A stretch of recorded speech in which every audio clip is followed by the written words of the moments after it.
I never thought it would start in the kitchen. Not there.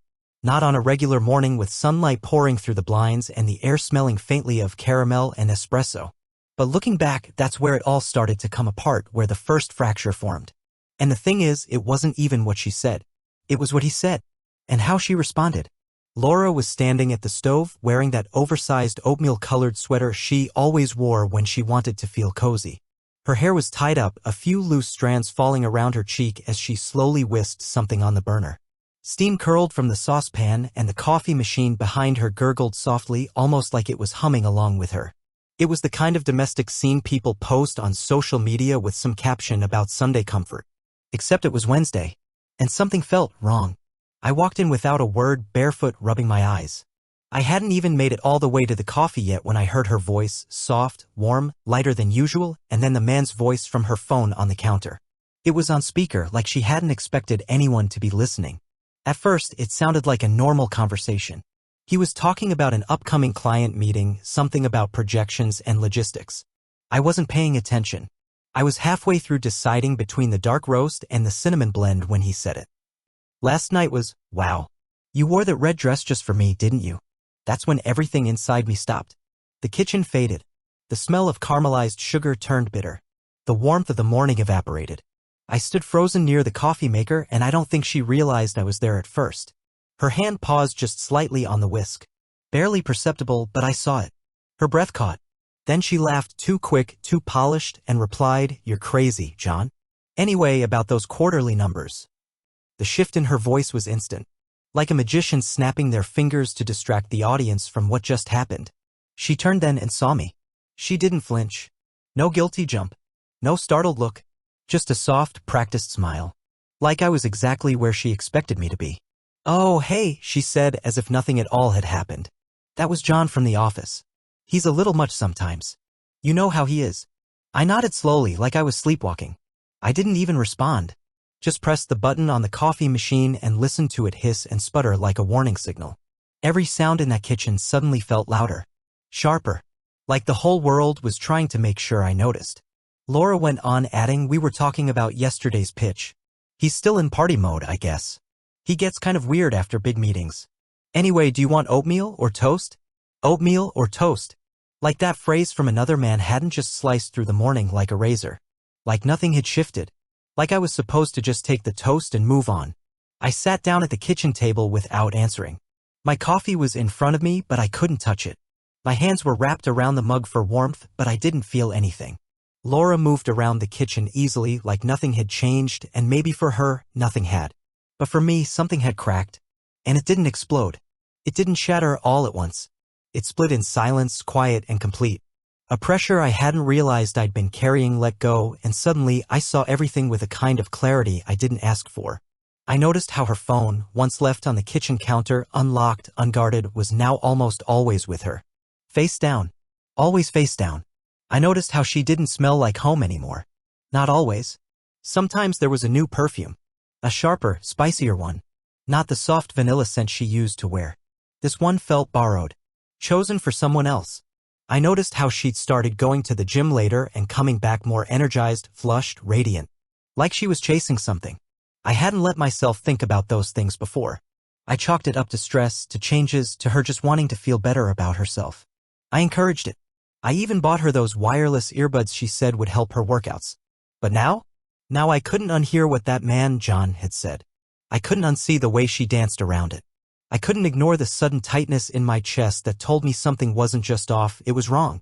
She brought a plate over to me, oatmeal with cinnamon and brown sugar sprinkled perfectly across the top, just the way I liked it. She placed it down gently, then kissed my temple like she always did. A light brush. A habit.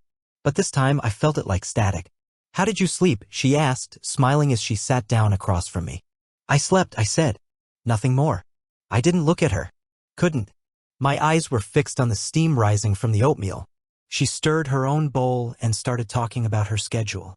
A client call. A team lunch. Yoga after work. The words floated around me, but I wasn't really listening. I was watching the cracks spread across the porcelain surface of my morning. It's funny how one moment, just one, can change how you see everything. Not just the big things like trust or love or betrayal, But the small ones too. The way she looked at her phone when it buzzed. The way she laughed just a little too easily. The way she didn't meet my eyes when she talked about her day. And I sat there, spoon untouched, coffee going cold, wondering how long this had been happening. Wondering what else I'd missed. Maybe this was nothing. Maybe it was just a dumb joke from a coworker who didn't understand boundaries. Maybe I was overthinking. But that first crack had already formed. And deep down, I knew it was only a matter of time before everything broke wide open. If I'm being honest with myself, that morning in the kitchen didn't give me a full picture. It gave me a crack in the frame. But once you notice a fracture, you can't stop looking at it. You start pressing at it, watching it spread. You tap it gently just to see how deep it goes. That's how it was with Laura. After that moment, I didn't accuse her. I didn't demand answers. I just watched. Quietly. Closely. I paid attention in ways I hadn't in months. Maybe longer. And suddenly, all the things I used to overlook snapped into focus like pieces of a puzzle I didn't know I was assembling. The late-night gym sessions that had gone from once or twice a week to almost every night. That didn't used to bother me. She liked to de-stress after work, and I respected that. But now, I catch myself watching the clock when she left at 8:15 and came back near 10:30. Her clothes smelled faintly of lavender detergent, but sometimes, not always, there was something else. A trace of cologne. Faint. Masculine. Not mine. I told myself I was imagining it. That laundry detergent mixes weird sometimes. That gym locker rooms smell like everything. But it clung to her differently. Like memory. Her phone habits changed too. That was one of the earliest things I should have picked up on. Before, she'd leave it on the kitchen counter, the nightstand, the bathroom sink. Always unlocked. Never guarded. But lately, it was always in her hand or face down. And the notifications were different, no previews, no banners. Just a soft buzz and her reaching for it like a reflex. I didn't want to be the guy who checked his wife's phone. That guy always feels like he's halfway to unraveling. But every time it lit up and she angled it away from me, something inside me itched. She started dressing differently too. Not in some dramatic, movie-style transformation. It was subtle, just enough to notice. New jeans, nicer tops, lipstick on days she used to go barefaced. And when I'd ask about it, she'd smile and say something vague. Just felt like switching it up, or, work's been so dull lately, I need to feel alive. Alive. That word hung with me, like she was finding life somewhere else. But the worst moment, the one I still think about late at night, was when she called me by the wrong name. It was quick. So fast I don't think she even noticed. She came into the living room one evening while I was on the couch. Laptop open. She leaned over, kissed my head, and asked, "You want anything from the kitchen, babe?" I said no, and she smiled, started walking away, then added, "Okay, I'll grab a snack for you anyway. Ryan? Ryan." I froze. She didn't. She kept walking, humming softly as she opened the fridge. Took me a second to process what I'd just heard. Ryan? I let the name sit there in the silence. A test. But she never corrected herself. Never looked back. Maybe she didn't even realize it. I thought about saying something. About asking her point blank who Ryan was. But I didn't. Not because I was scared of the answer, but because I wasn't ready to hear a lie. Instead, I played dumb. I waited. I let her keep humming. And inside something sank. She didn't used to be a good liar. That was part of what I loved about her. She was expressive, earnest, incapable of pretending for long. When she was annoyed, I knew. When she was happy, it was all over her face. But lately, her emotions felt curated. Like someone rehearsing for an audience they didn't think was watching closely. I remember the way she used to be with me. She'd lean her head on my shoulder during movies. Text me updates when she was out late. Leave sticky notes on the bathroom mirror that said dumb things like, "You're my favorite human." Now, those small gestures were gone. Not replaced by hostility, just absence. And when I asked how her day went, the answers got shorter. Fine. Busy. Same as always. Then she'd smile. Practiced, almost defensive smile. And that would be it. I tried to tell myself it was just a phase. That people change? That maybe we'd grown distant and I hadn't noticed soon enough. But deep down, I knew it was more than that. It wasn't that she was distracted, it was that she was performing. And I had front row seats to a show I didn't remember signing up for. I started noticing things around the house too. Her laptop was always closed when I walked into the room. Her text tone was turned off completely. She never left it charging unattended anymore. And when I try to be playful, poke at her, or tease her the way I used to, it landed with this uncomfortable pause, like I'd interrupted a thought she couldn't share. One night, I tested a theory. She was upstairs taking a shower, and I walked past her phone, sitting on the coffee table, face down as always. I picked it up, not to unlock it, not even to read anything. I just flipped it over, just to see the screen. Within seconds, I heard the water shut off upstairs. And when she came down 10 minutes later, the phone was gone from the table. That was all I needed to know. I didn't sleep much that night, or the night after that. My thoughts looped, rewound, broke into patterns I couldn't untangle. Was I losing my mind? Was I turning into someone paranoid? Or was I waking up to something I'd ignored for too long? That next week, I tried to reconnect. I suggested a dinner night. She said she had a client dinner that evening. I offered to go with her to the gym, said I wanted to get in shape. She laughed and said she liked having that time to herself. I planned a weekend getaway, just the two of us. She hesitated, said work was too hectic. Eventually, I stopped trying. And that's when I started looking at her differently. Not in anger, not yet, but with a kind of distant study. Like watching someone you used to know through glass. The truth is, I don't think she knew I'd caught on. Not really. Because I never exploded. I never accused her. I kept showing up, kept playing my part. But inside, I was building a quiet case.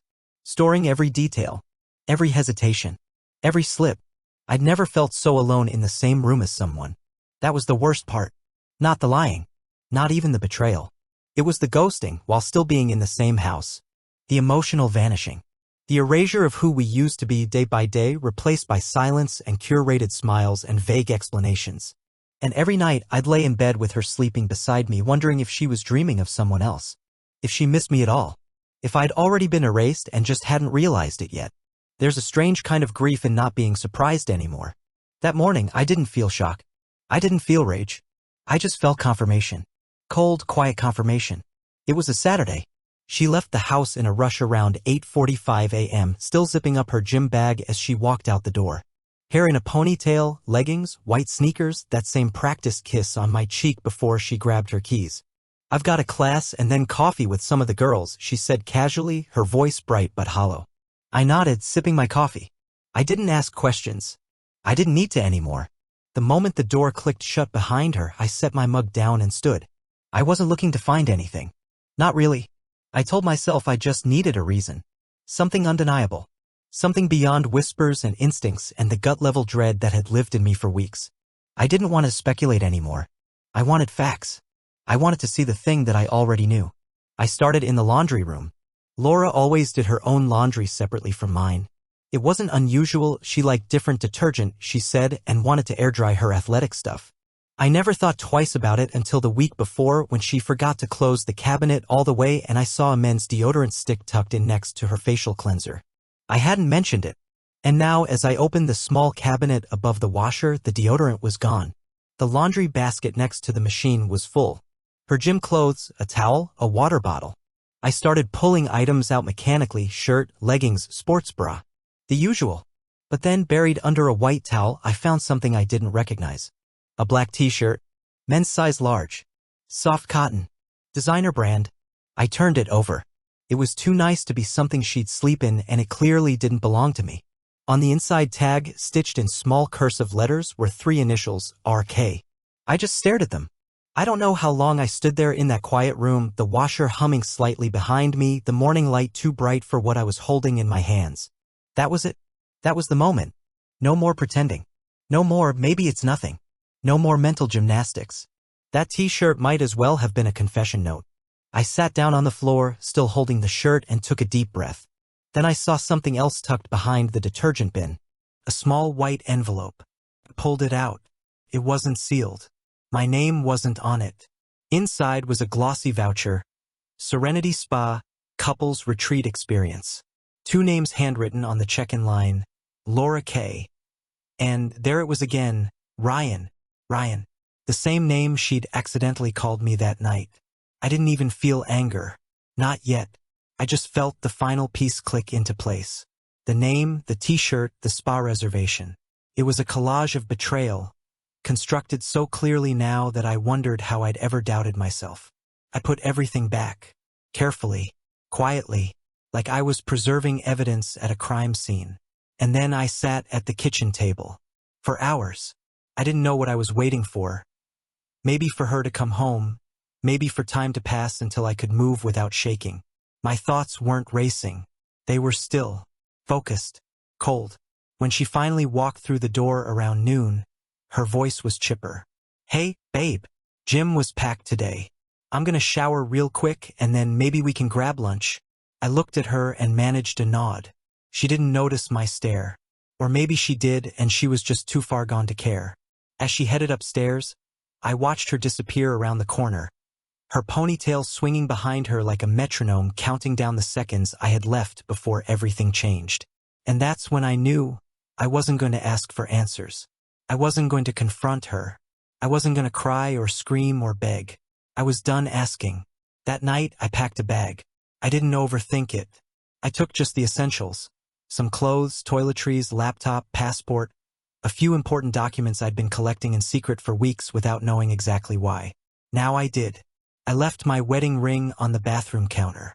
The next morning, she was still asleep when I slipped out the front door. I didn't leave a note. I didn't slam the door. I didn't even glance back at the house we had built together. The one filled with laughter, movie nights, anniversary dinners, arguments about nothing, quiet mornings with coffee. I didn't need to look back. It wasn't mine anymore. I drove with no destination in mind, just away. The highway was wide open, and the further I got from that street, that house, that version of myself, the easier I could breathe. My phone rang, over and over. It was her. I didn't answer, but I listened to the first voicemail. "Ryan, Mark. Sorry. I meant Mark. Please just call me. Just tell me where you are.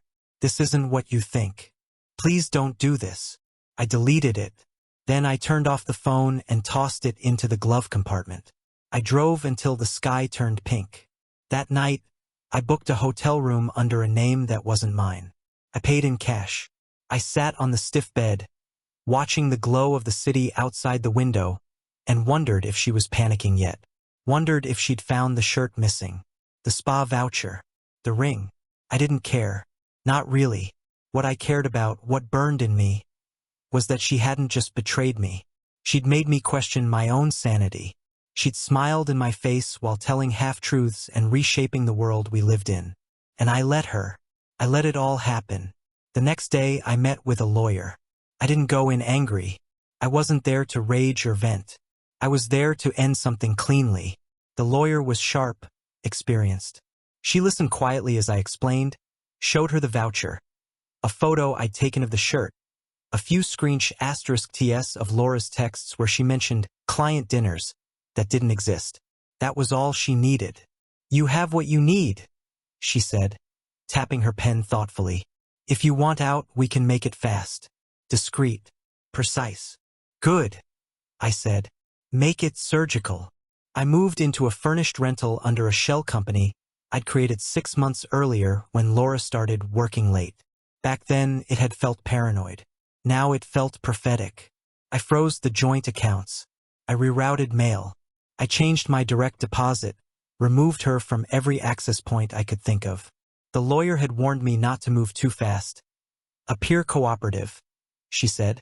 But I couldn't stomach the idea of her having a single dollar of mine she didn't deserve. She tried to call again. I never answered. Never even listened to the voicemails after the first few. They were all variations of the same theme. "Please. I made a mistake. Let's talk. You don't understand." It didn't mean anything, but it did. It meant everything. Because when someone lies with that much ease, they don't just betray your marriage. They betray reality. They make you doubt every memory, every gesture, every word. I wasn't going to let her do that to me anymore. The hardest part? It wasn't leaving. It was knowing that I still loved her. Or the version of her I'd built in my head. The Laura who would dance barefoot in the kitchen. The one who'd text me grocery lists with little hearts next to eggs. The one who once whispered, "You're my home." That version didn't exist anymore. Or maybe it never did. Either way, I was done living in fiction. I didn't leave because I stopped caring. I left because I finally realized I was the only one who did. There's a point where the pain turns into resolve. It doesn't happen with some dramatic outburst or a slammed door. It happens in silence. And in that silence, I found clarity. By the time Laura realized I was gone, it was already too late. The moment I left the house, I didn't just disappear physically. I dissolved from her financial world, her routines, her assumptions, her grip, and that was intentional. I'd spent the previous 2 weeks setting everything up, not even fully knowing what I was preparing for. Maybe it was self-preservation. Maybe it was instinct. Or maybe a part of me had already accepted that she wasn't coming back. Not really. Not to me. She kept calling, of course.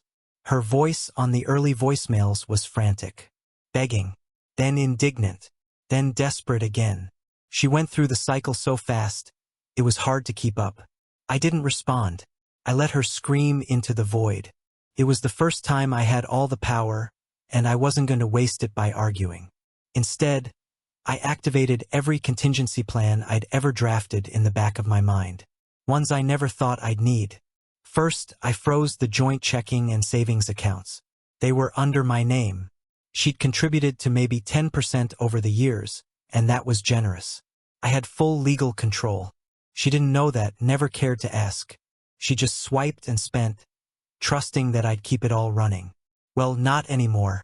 I rerouted all my direct deposits to an entirely new bank. One she'd never heard of. Then I canceled the backup credit cards she had access to and switched my investment portfolio into a private trust. The fallout came fast. She must have tried to buy something. Groceries maybe, or gas, or one of her overpriced smoothies, because her first real attempt to reach me wasn't a call. It was a text. "Hey, I think something's wrong with the account. My card isn't working. Can you check?" No emojis. No love you. Just concern about access. I didn't reply. 2 hours later, another text. "Okay. What's going on? Did you do something? This isn't funny, Mark." Still no answer. By evening, she was calling again. I saw the screen light up. Laura Home. That name felt ironic now. I ignored it. Then came the email. "Mark, I'm sorry. I know I've hurt you. I just need to talk to you. Please, just tell me what's happening." That one I read twice, then deleted. I wasn't just walking away. I was erasing my footprints behind me. The house was next. Legally, it was tied to a holding company I set up a year ago for tax reasons. At the time, Laura barely listened when I explained it to her. "Sure, whatever you think is best," she'd said, waving me off while scrolling Instagram. That oversight worked in my favor. The utilities, the property taxes, the deed, they were all in the company's name. And that company, solely mine. I contacted the property manager, someone I trusted for years, and told him to prep the house for transition. Not sale, not rental, just transition. That was all he needed to know. Laura would get 30 days. Then the locks would be changed. Tenants would move in. She'd be informed legally, formally, with no room to negotiate. I imagined her sitting on the couch when the utilities stopped working. I pictured her trying to log into the Wi-Fi and getting a password error. Reaching for the thermostat only to realize it had gone offline. A slow, creeping freeze. She tried transferring money from the joint account, maybe to her personal one, maybe to PayPal, I don't know, but the transaction failed. She called the bank. She emailed me again. "You locked me out? Really? After everything we've been through? Can we please talk like adults?" But this wasn't a negotiation. She didn't realize it yet, but this was the consequence of pretending too long. Of assuming love was unconditional when it had, in fact, been quietly conditioned on truth. The digital world was next. I changed every password I ever shared with her. Streaming services, grocery delivery apps, travel accounts.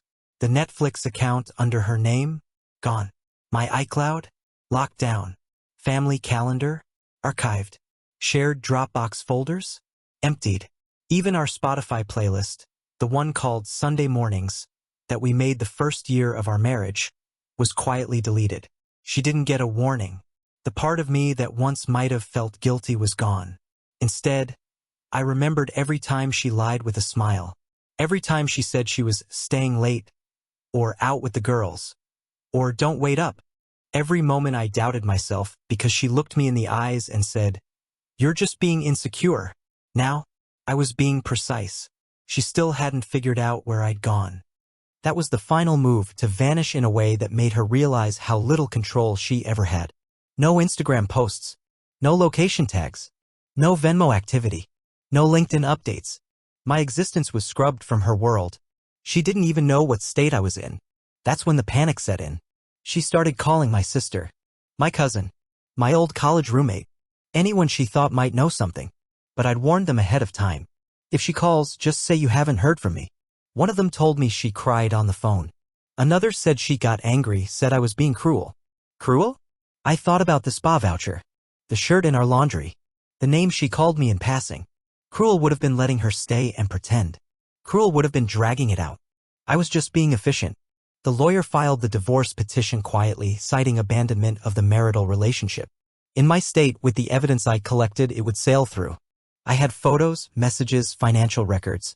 Not enough for a public scandal, but more than enough to get what I wanted without a drawn-out war. The only person still in the dark was her. And that, to me, felt fair. She'd spent months keeping secrets in the same house where I slept. She'd smiled across the dinner table while texting someone else beneath the surface.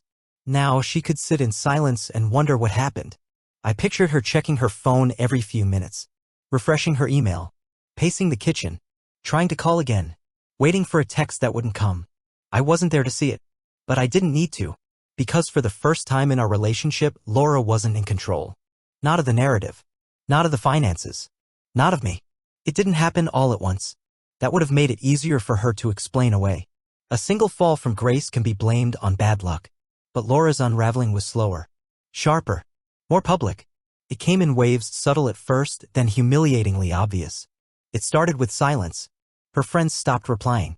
Not all at once and not in any dramatic fashion. They just paused.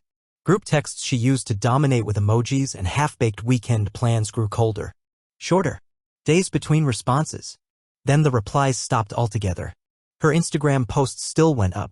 I saw them even if she didn't know it. Smiling selfies in a wide-brim hat, a photo of her matcha latte, a quote on forgiveness that looked ripped from a Pinterest board titled Healing. But the likes didn't come. The comments dried up. A few stray ones trickled in: old co-workers from cities we'd left behind, a cousin from Portland, but the local circle? The curated, polished inner sphere of friends who once cheered her every photo? Gone. Blocked? No. Just done pretending. Some of them had seen what she never meant them to see. Because while I hadn't gone nuclear, I hadn't stayed completely invisible either. Quietly, methodically, I shared what I had to the people who mattered. Not everyone. Not family. Not strangers. Just enough. One photo at a time. One recording. One saved message. Not as revenge. As exposure. She didn't know how I'd gotten them, those lobby security images from the Serenity Spa. The footage of her walking in with Ryan, dressed in that camel-colored coat I bought her for Christmas. Arm in arm. Heads close. Faces relaxed. There was nothing graphic. Nothing even overtly affectionate. Just together in a way that left no ambiguity. The footage was timestamped the same day she told me she had a team retreat. A meeting with her department lead. I remembered because I'd offered to drive her and she told me I'd get bored waiting in the car. Apparently Ryan didn't get bored. I sent the clip to just 3 people. One of them sent it to 7 more. A week later, I received a message from a number I didn't recognize. "You don't know me, but I used to work with Laura. Just wanted to say you didn't deserve what happened. Hope you're okay." There were more. Some short. Some long. A few surprised. A few not. One message stood out. "She talked about you like you were the boring one. The safe choice. Said she felt like she couldn't breathe anymore. Now she's trying to play victim. People see through it." I never responded. I didn't need to, because the silence around her had started to speak louder than anything she could post. It was a strange feeling, watching it unfold from a distance. I didn't gloat. I didn't refresh her page obsessively. I wasn't keeping score. But I'd be lying if I said I didn't feel something, an ache of validation, maybe. A quiet finally. Laura had always been someone who thrived in social settings. That was part of what drew me to her in the beginning. She had that glow, that effortless way of making people feel like the room revolved around her. Like she'd chosen you to light up. But charm without consistency is manipulation. And slowly, her circle realized they'd been part of the same illusion I had. There was one message that broke whatever composure I had left. It was from someone close, someone I never expected to say a word. Laura's best friend. Maid of honor. The one who gave the speech at our wedding about forever people. She messaged me late one night. "Hey, I wasn't sure if I should say anything. But you deserve to know," I confronted her. She tried to spin it. Said she didn't mean for things to go that far. I asked her what that even meant and she said it was just emotional at first. Like that made it better. I told her I was done. "I'm sorry." I didn't reply. What would I say? Thanks for finally seeing her? For standing next to us at the altar and pretending this was something it wasn't? I knew it wasn't fair. People believe what they're shown. Laura was good at showing just enough. She'd built her whole life on the performance of happiness. The perfect home. The curated feeds. The spontaneous laughter at dinner parties. It wasn't fake exactly, it just wasn't whole. She only let people see the shine, never the rust. And now the rust was showing. People stopped inviting her to things. No more brunch group selfies. No more tags at concerts or weekend getaways. A few of her posts were turned off for comments. That said enough. But it wasn't until I heard from her sister that I realized how deep the collapse had gone. She called me out of the blue. I didn't pick up, but she left a voicemail. "I know you probably don't want to hear from me. But I just wanted to say I'm sorry." I don't know what she was thinking. I didn't know any of it. She's not handling this well, and I'm trying to be supportive, but honestly, I'm struggling. I loved you like a brother. Yeah. I'm sorry. That's when it hit me. Laura wasn't just losing a marriage. She was losing her version of herself. The one who was admired, chosen, praised. The one who had it all. The one who talked about relationship goals and balance and empowerment, all while sneaking away to text a man who wasn't her husband during movie nights. Now, when she looked around, no one clapped anymore. No one held space for her curated grief. They didn't cut her off completely. People rarely do. But the messages grew cold. The invitations stopped. The orbit shifted. And she was alone in the middle of it. She messaged me again. "I don't recognize my life anymore. I feel like everyone abandoned me. You got what you wanted. Can we please just talk?" I stared at the screen for a long time. Got what I wanted? No. What I wanted was trust. Honesty. A life that matched the vows we made. What I got was something else. Something colder. Something real. I didn't reply. Instead, I stood by the lake near my new place, the one surrounded by tall pines and slow mornings, and watched the sun bleed over the water. It was quiet. Not empty, just clean. Free from the noise. Free from the need to justify what I already knew. Laura had spent months pretending I didn't matter. That my feelings were just obstacles in the way of her freedom. That her truth was more valid than my reality. Now she knew what real silence felt like. The kind that can't be fixed with a caption or a filter. The kind that follows you even after the screen goes dark. 2 weeks later, Laura returned from a business trip to find the front door keypad blinking red. The code had been changed. Her key didn't work either. She tried again, then knocked furiously at first, then with rising panic. A man opened it. Confused, polite. "You must be Laura," he said. This place was reassigned. Papers came through last week. Her things? Boxed. Sent to storage in another city. She checked the mailbox, nothing. Her name was gone from every document tied to the house.